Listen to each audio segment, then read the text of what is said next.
Mike Morrison for Trail Talk again. I thought I'd spend a few minutes today talking about trail safety.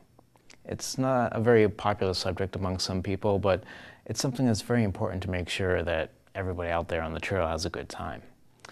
At a most basic level, it's really about being courteous and being aware of what's going on around you. The Upper Charles Trail, especially in Milford, is proven to be a very popular trail. The Friends of the Milford Upper Charles Trail actually have done several counts of people on the trail at different points in time, and there are thousands and thousands during those times. So just be aware that you're not the only one out there. And just like when you're driving or biking on the road or biking on a single track, anywhere where there's other people, just be aware that if you're going to go biking on the trail or walking, if you're biking, try to ride in a predictable path, yield to other people who might be going slower than you, or if you can go around them, do so safely. So yell out to them, signal if you're going to make a turn so people can see behind you, can see what's going on. Just basically be aware and don't try to be unpredictable, because that tends to be what leads to most accidents.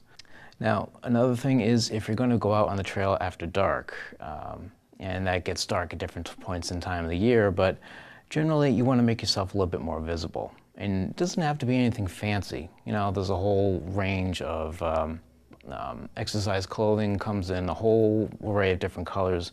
Obviously, lighter color is better. That lets you get seen at night a little bit better. You can even step it up a notch if you're willing to go and spend a little bit more money on some specific clothing or something. We have here some of these reflective bands, which can go around your leg or your arm or something like that, and really reflects a lot of light. It's kind of like the reflectors in your car or on a street sign or something. It's called a retroreflector, so it shines light back at the source or near to it. I have a couple different options here for that, and they're very inexpensive. You can find them at most bike shops or sporting goods stores, things like that. This is another type of thing along the same lines, just a different color really, different size. So they make them in different sizes for different leg widths and arm widths and things like that.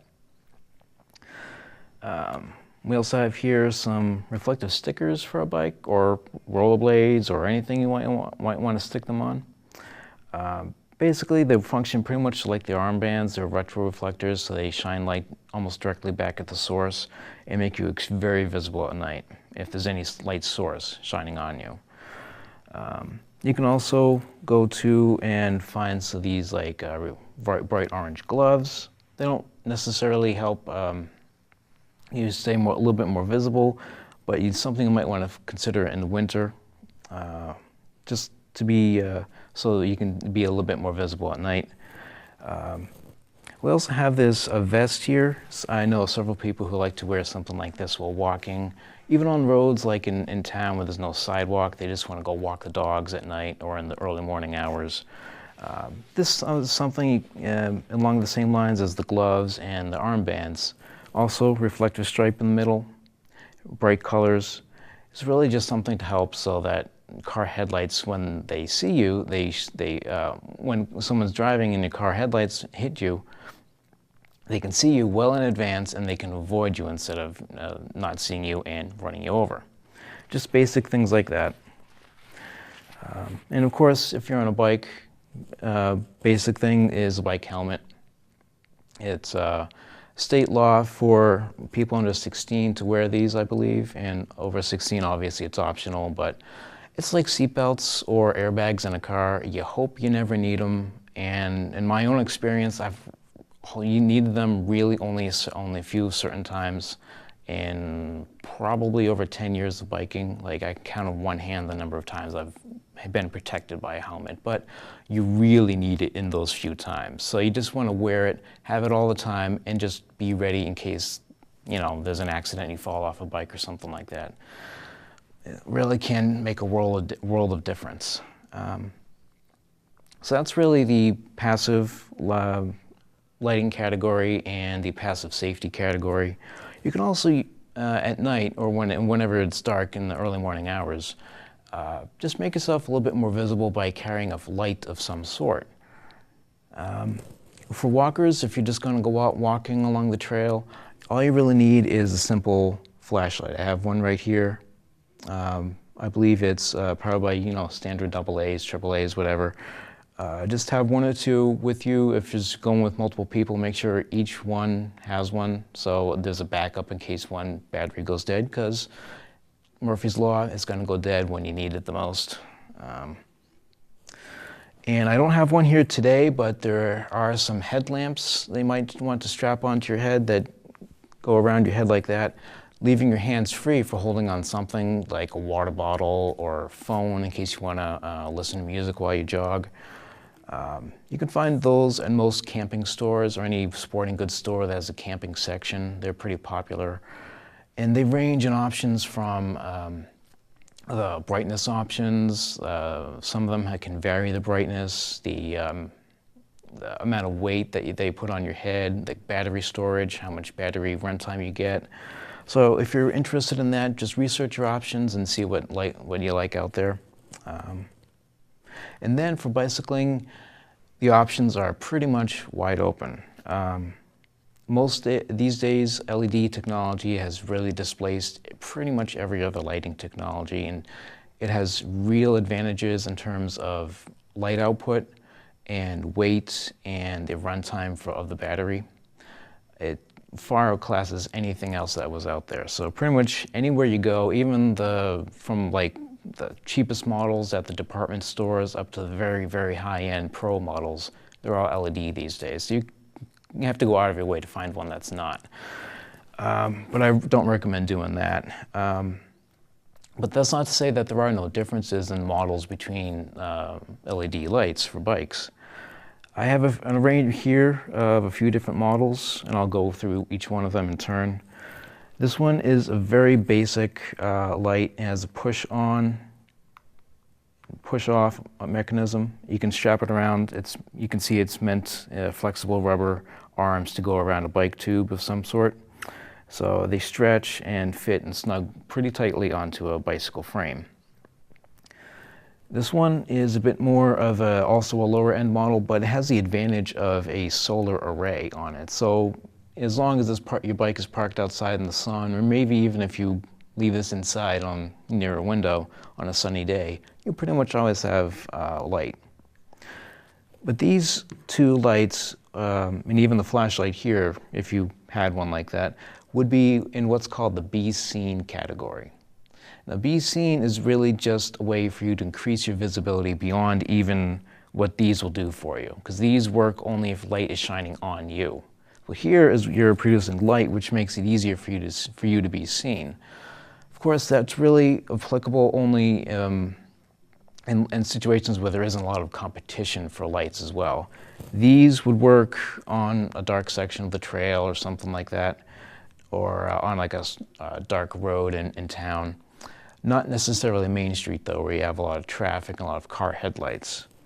If you're looking to go beyond that, there's the C category. There are lights that can help you be seen, which we just talked about, and also the 2C category, which lets you obviously be seen as well, but also lets you see what's in front of you. These really aren't good enough for that. They're like holding a candle in a dark room. It's not going to do much for you.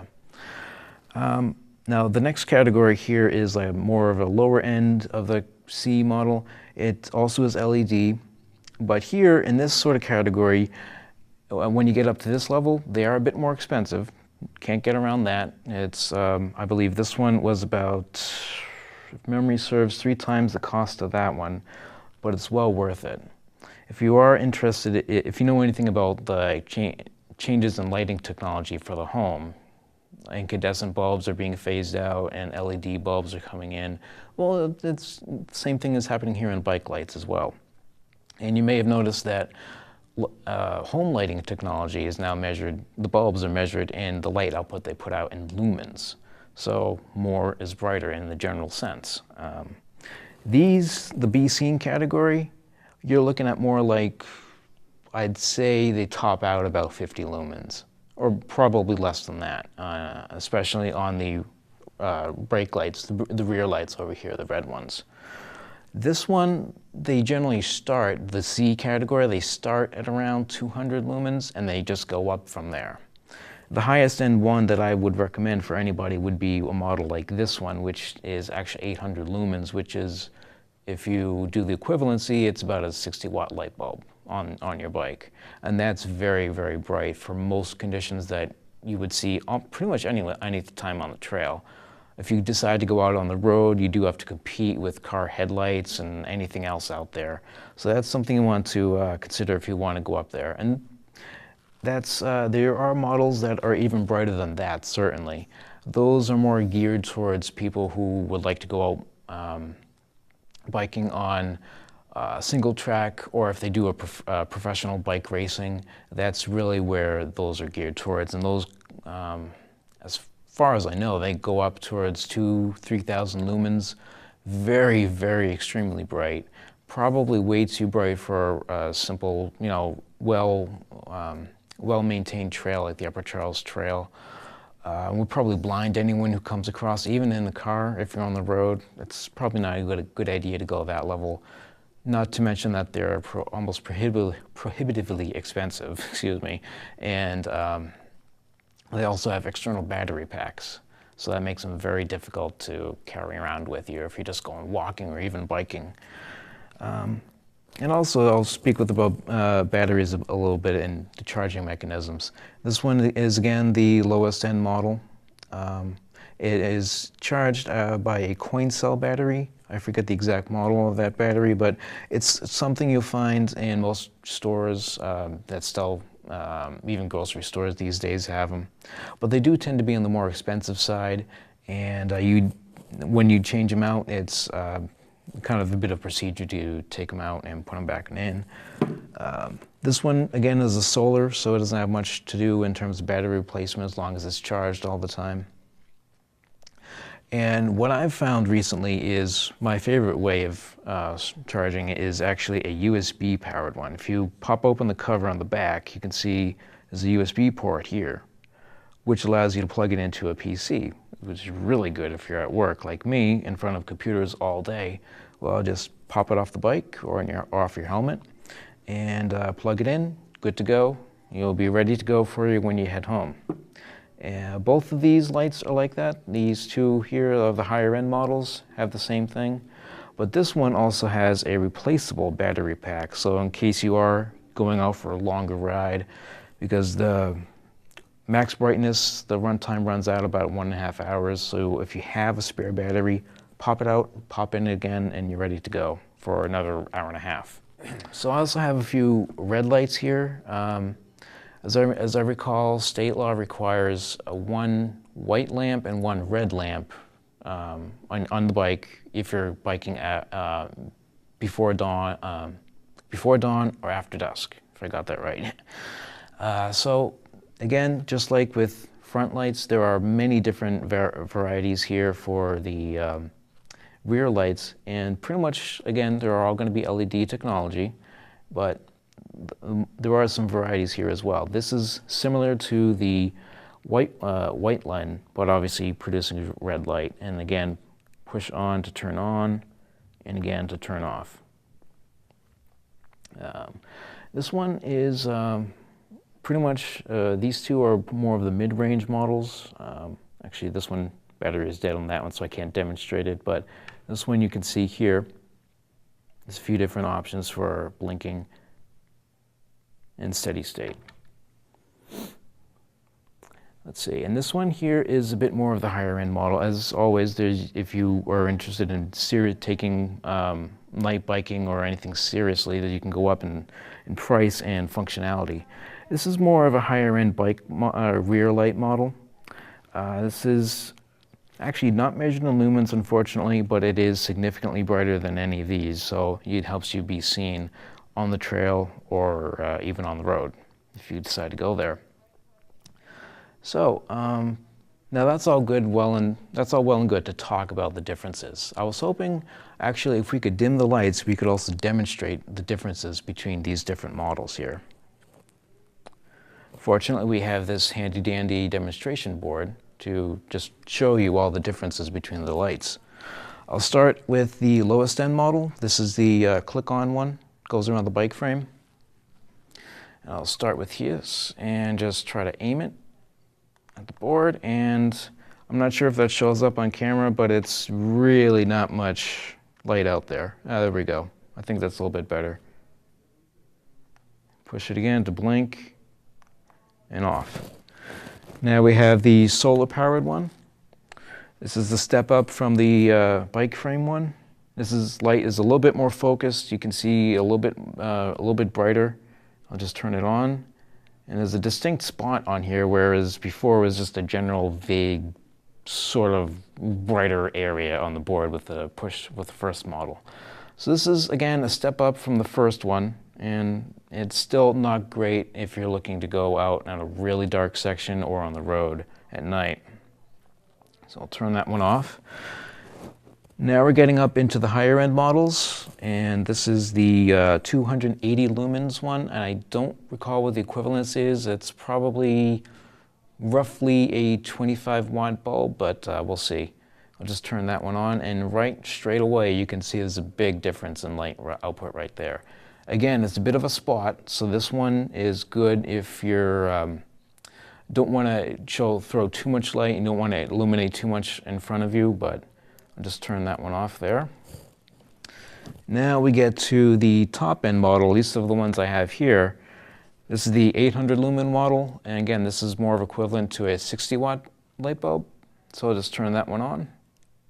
And right away there, you can see a significant improvement over what the others did. And this is in the highest setting. Let me turn it up for you. There and there, that's at the brightest setting. So imagine seeing that when you're biking down the trail at night or in the early morning hours. You won't have any problem seeing anything or anyone in front of you. So I'll just turn that one off. And lastly, I'll just use the same setup here for the brake lights, rear lights. I'll turn on the push one, and that's actually pretty dim. You can't even see that on the board, unfortunately, so I'll just put that one back. Here's more of a mid-range model, and you can see there's definitely some brightness there. I put on, it defaults to the blinking mode. Just click that one off. This is the upper end model, and I'll demonstrate that for you. Also USB chargeable, I forgot to mention that earlier. Straight away, big difference. Much like between the front lamps, this is the higher end one. You can see significantly more light straight away right there. So I think that about does it for today. I hope you've learned a little bit about trail safety, and next time you're out there, just try to be courteous, make sure people know what you're doing and behind you and in front of you, and just stay safe and have fun. Thanks for watching. Mike Morrison for Trail Talk.